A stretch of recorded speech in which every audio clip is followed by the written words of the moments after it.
వేదిక మీద ఉన్న గౌరవ పెద్దలు ఎమ్మెల్యే యాదన్న గారికి, గౌరవ పెద్దలు వెంకటసామన్న గారికి, Ambedkar TV channel director volunteer retirement తీసుకున్నటువంటి ఐఆర్ఎస్ భాగ్యరావు సార్ గారికి, మండల పరిషత్ అధ్యక్షురాలు విజయలక్ష్మి రమణారెడ్డి గారికి, జడ్పీటీసీ సభ్యురాలు మరపల్లి మాలతి కృష్ణారెడ్డి గారికి, గౌరవ ఎంపీటీసీ సభ్యులు రాములు గారికి, చెవెల్లా సొసైటీ చైర్మన్ దేవరా వెంకటరెడ్డి గారికి, మార్కెట్ కమిటీ చైర్పర్సన్ శివలీల గారికి, చెవెల్లా సర్పంచ్ సోదరి బండారు శైలజ ఆగిరెడ్డి గారికి, మండల పరిషత్ ఉపాధ్యక్షులు గౌరవనీయులు తమ్ముడు కర్ణే శివప్రసాద్ గారికి, కోఆప్షన్ సభ్యుడు బాబర్ భాయ్ గారికి, వేదిక మీద ఉన్న గౌరవ పెద్దలకు పేరు పేరున బుచన్న గారికి, సర్పంచులు, ఎంపీటీ సభ్యులు, పుర ప్రముఖులు, ప్రజా సంఘాల నాయకులు అందరికీ కూడా పేరు పేరున నా యొక్క ఉద్యమాభివందనాలు తెలియజేస్తూ ఉన్నాను. మనందరికీ తెలియంది కాదు, ఈరోజు జనవరి 3 తారీఖు అంటే చదువుల తల్లి సావిత్రిబాయి పుట్టినరోజు సందర్భంగా మరి ఈరోజు అంబేద్కర్ టీవీ ఛానల్ ప్రారంభోత్సవ కార్యక్రమానికి నన్ను ఆహ్వానించినందుకు ముందుగా అందరికీ ధన్యవాదాలు తెలియజేస్తూ ఉన్నాను. చాలా శుభ పరిణామం.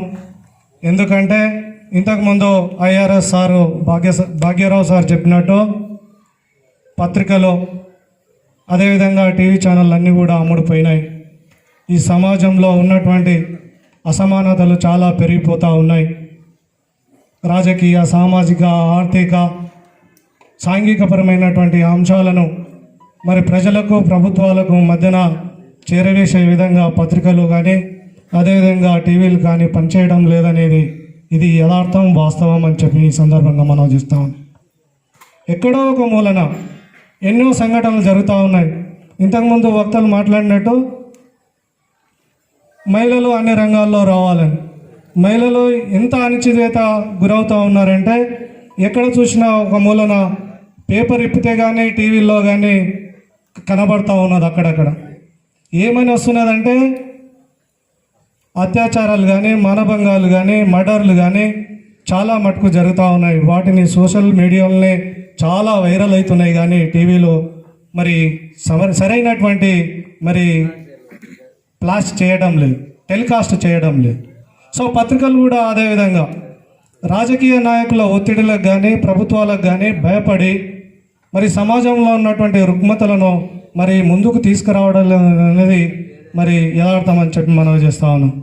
అందుకోసమే చాలా రోజులు స్వాతంత్రం రాకముందు లేదా అంబేద్కర్ రాజ్యాంగం రాకముందు ఎలాంటి పరిస్థితులు ఉన్నాయి, అంబేద్కర్ రాజ్యాంగం రచించిన తర్వాత ఎలాంటి పరిస్థితులు ఉన్నాయో ఒక్కసారి మనం ఆలోచన చేయాల్సిన అవసరం ఉంది. ఇంతకుముందు చెప్పినట్టు ఈ వేదిక మీద మరి ఇంతమంది ఉండేది కాదు.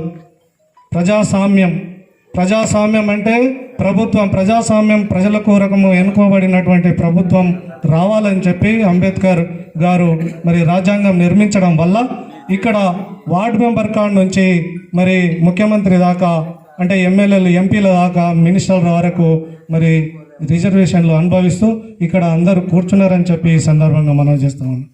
మరి దురదృష్టవశాత్తు రాజ్యాంగం కానీ, స్వాతంత్రం కానీ వచ్చిన తర్వాత మరి 73 సంవత్సరాలు అయినాక కూడా సమసమాజ నిర్మాణం జరగడం లేదు.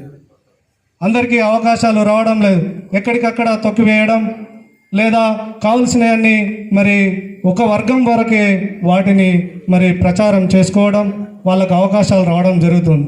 కానీ ముఖ్యంగా నేను మరి టీవీలకు కానీ పత్రికల వాళ్ళకు కానీ ఒకటే సూచన చేస్తా ఉన్నా, నిష్పక్షపాతంగా కుల మతాలకు, రాజకీయాలకు, వర్గ భేదాలకు అతీతంగా ప్రజా సమస్యలను ప్రభుత్వం దృష్టికి తీసుకుపోయి పరిష్కారం అయ్యే విధంగా కృషి చేయాలని మరి మనసా వాచా కోరుకుంటా ఉన్నాను.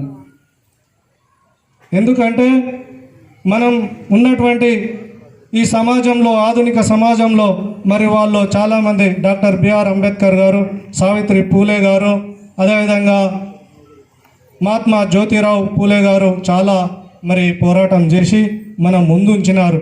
ఈ సమాజ నిర్మాణం జరగాలని పోరాటం చేసినారు. కాబట్టి మనమందరం కూడా మరి ఎక్కడ అయినా కూడా ఏమైనా సమస్యలు ఉంటే మరి ప్రభుత్వం దృష్టికి తీసుకుపోయే విధంగా ప్రతి ఒక్కరు కంకణబద్దులై సమాజ నిర్మాణం కోసం కృషి చేయాలని కోరుకుంటూ మరి ఈ అవకాశం ఇచ్చిన గౌరవ పెద్దలందరికీ కూడా మరొకసారి ధన్యవాదాలు తెలియజేసుకుంటూ జై భీమ్.